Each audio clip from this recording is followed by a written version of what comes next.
Good evening and welcome to E-Bible Fellowship's Bible study in the book of Genesis. Tonight is study number 35 of Genesis chapter 19. And we're going to begin reading in verse 23. The sun was risen upon the earth when Lot entered into Zoar. Then Jehovah rained upon Sodom and upon Gomorrah brimstone and fire from Jehovah out of heaven. And he overthrew those cities, and all the plain, and all the inhabitants of the cities, and that which grew upon the ground. But his wife looked back from behind him, and she became a pillar of salt. And I'll stop reading there. Now we have been slowly, carefully going through this chapter, verse by verse, trying to see what we can learn concerning the final judgment, the judgment on the church and the judgment on the world. And I think we've learned a good deal.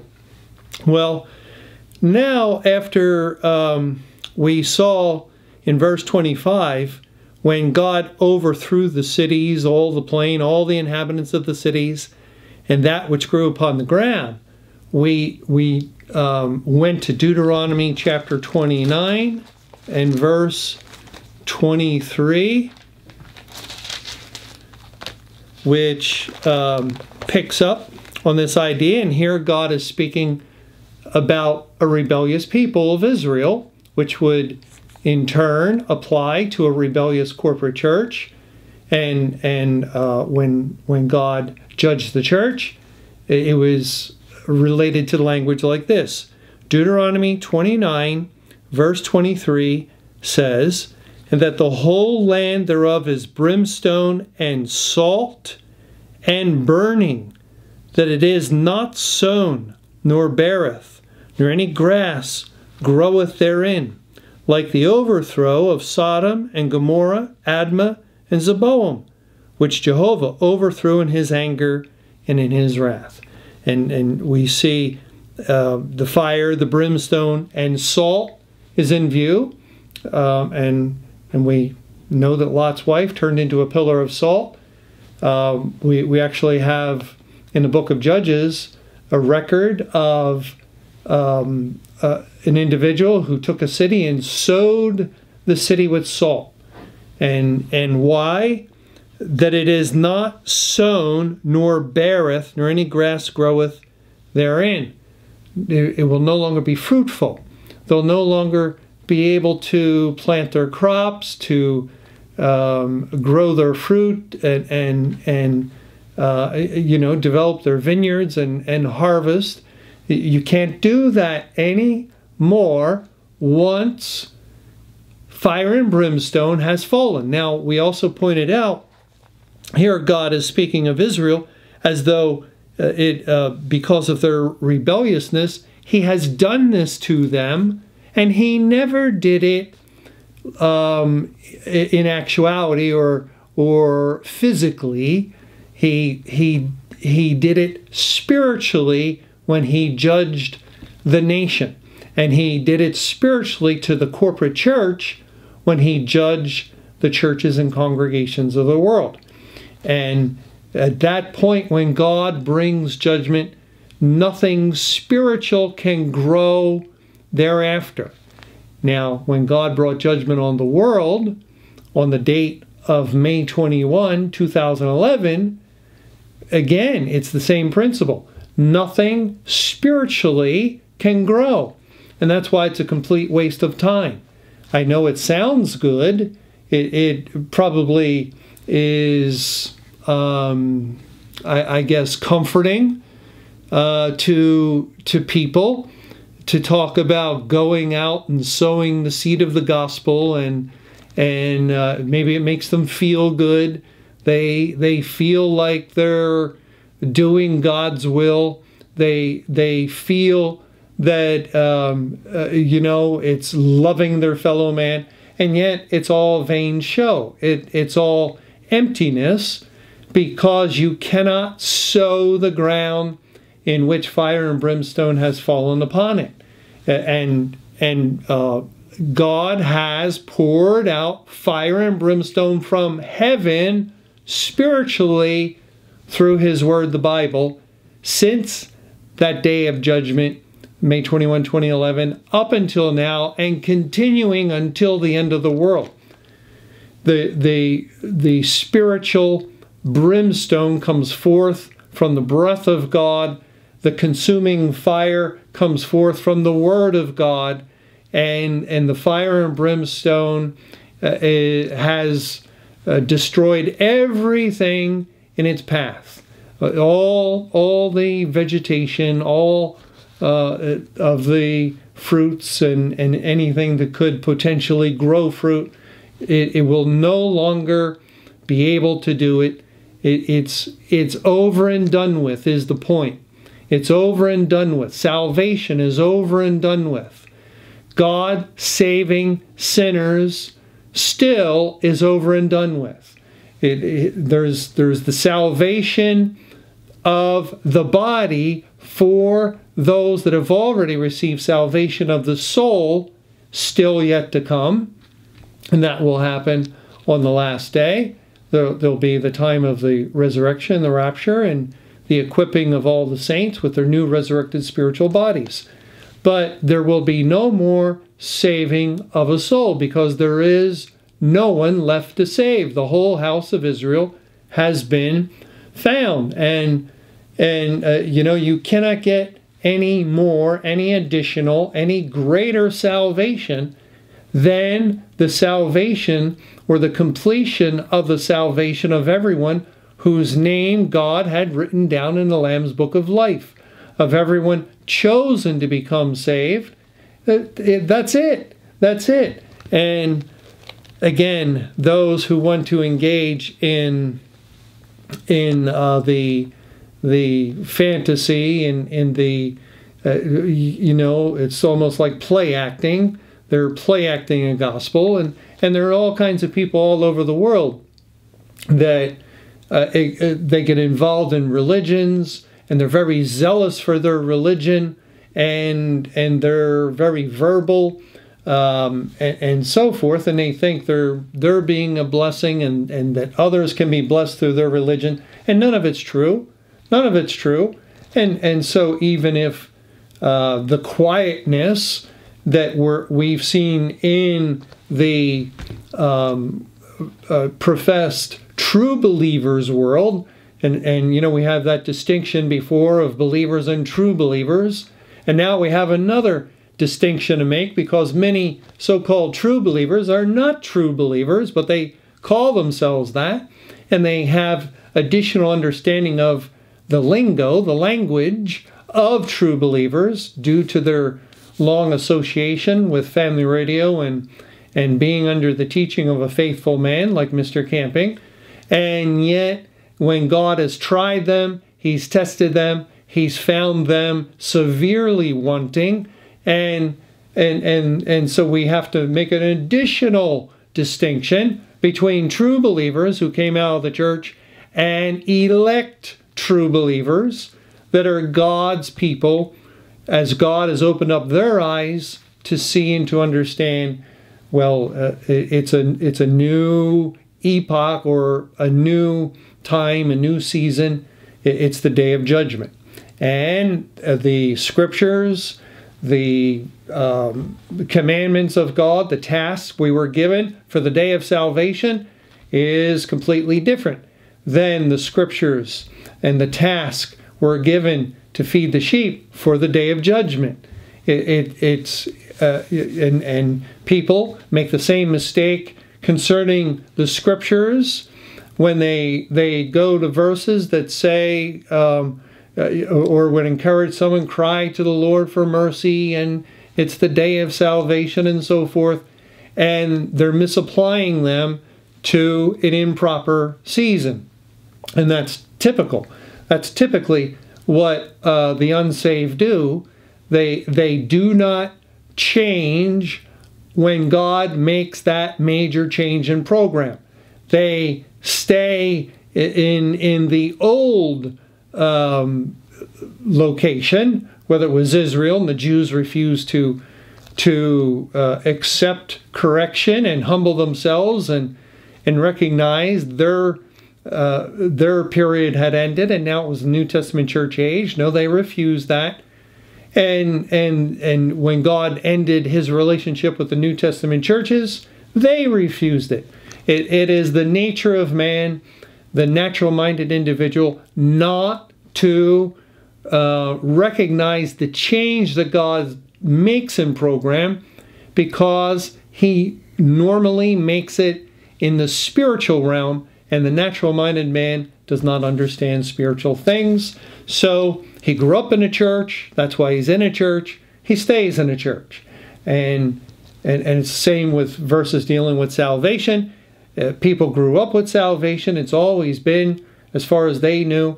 And so it will stay the day of salvation. They insist upon it, and they won't allow for God. They won't allow for the Bible to ruin their established understanding of things and the way they want things to be. It has to be that way for them, or they just don't like it.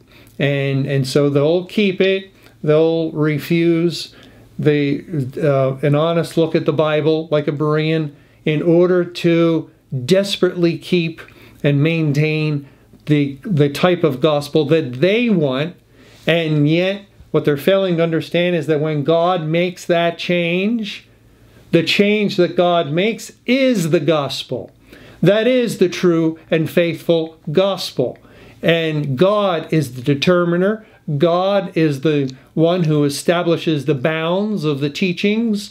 God is the one who brings forth the doctrines that are pertinent and have application to the particular change in program at the proper time and season. And we are just creatures. We are humble servants if we're truly a child of God. And all we can do is say, yes, Lord. Yes, Lord. Whatever you have willed, let it be done, and let's go about to do it. That is the characteristic of the elect child of God, or the elect true believer. Well, okay, now it's not surprising at all. It's not surprising at all that in this context of Judgment Day, of judgment on the church, the command to come out of Sodom was a command to come out of the church, and the fleeing to Zoar was a picture of God saving the great multitude outside of the churches and congregations. And then the fire and brimstone actually came.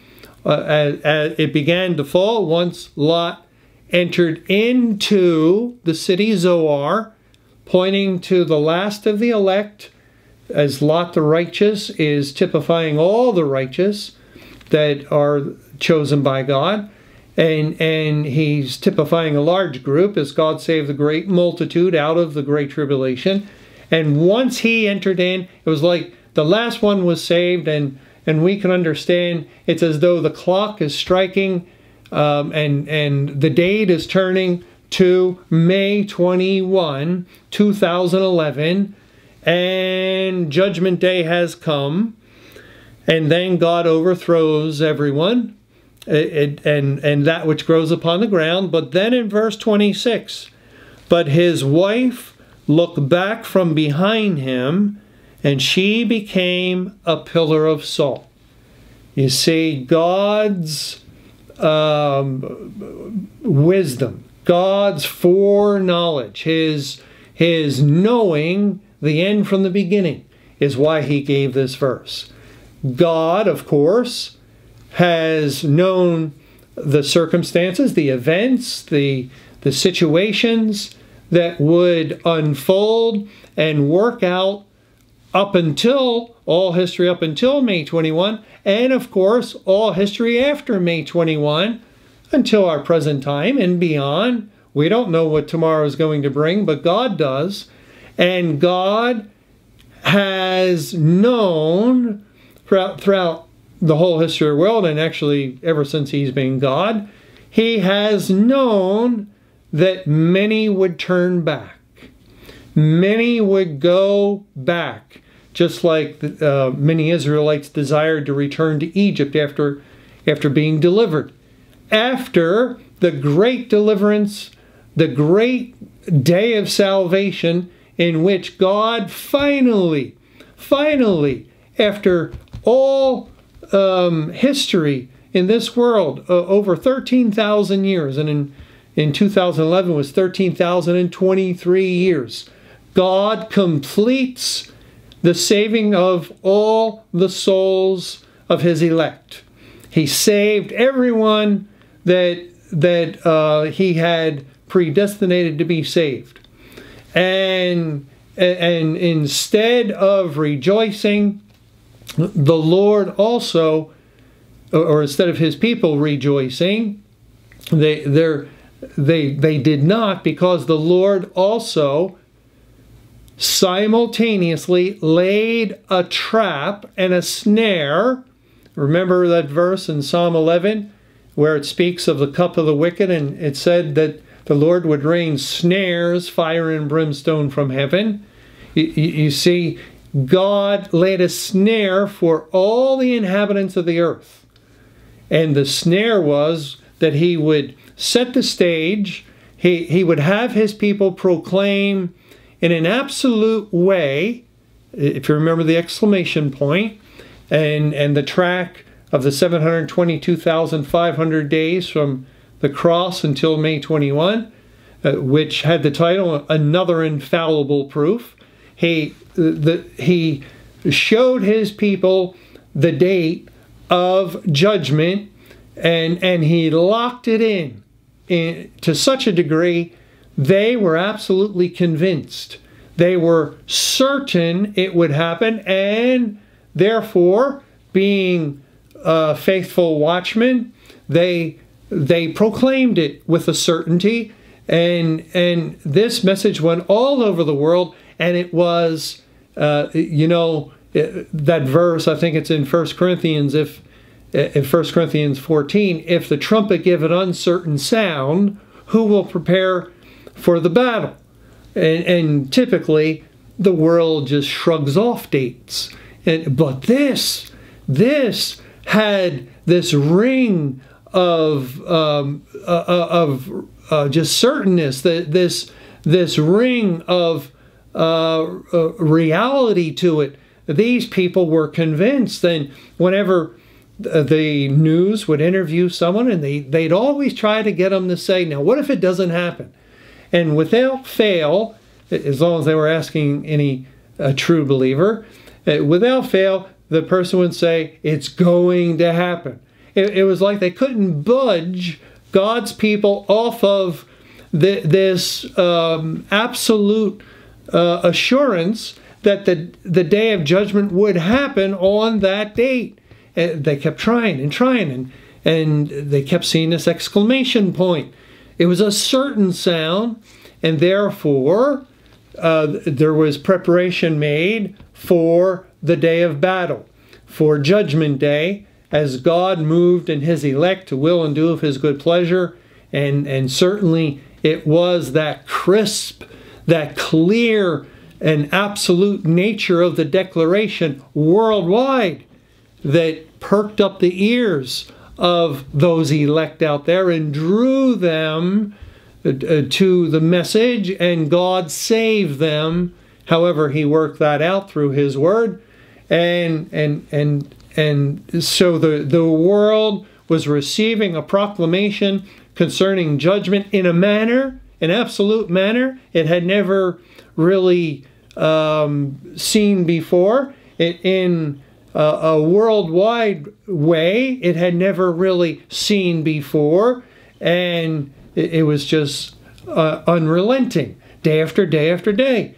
And you see that it served two purposes.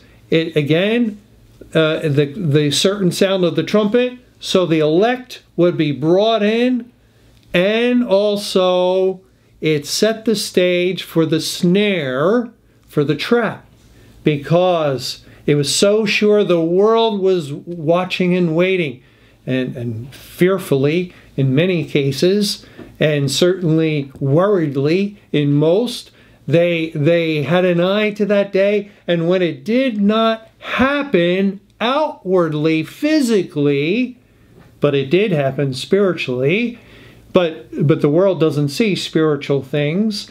It only knows outward physical things. And when it did not happen in their realm of existence, they were jubilant and rejoiced and mocked and reviled like never before. These fools, these morons, these idiots, and it would, anything you can say about them was fine. Anything you could say, they were the scum of the earth. They were the lowest of the low, and it was open season on anyone who wore a hat or a shirt or told their neighbor that May 21, 2011 would be the day of judgment, or put a sign in their yard. Open season, and yet that was the trap. You see, it became so intense, so hot to handle, the association with the message from the Bible, that those that were not truly born again fled in terror. They fled in terror. They looked back. They looked back behind Him, and that's the Lord Jesus Christ. Well, Lord willing, when we get together in our next Bible study, we'll pick up on this verse here in Genesis 19 concerning Lot's wife, and you know, this is important, very important. God has reminded us in the New Testament to remember Lot's wife.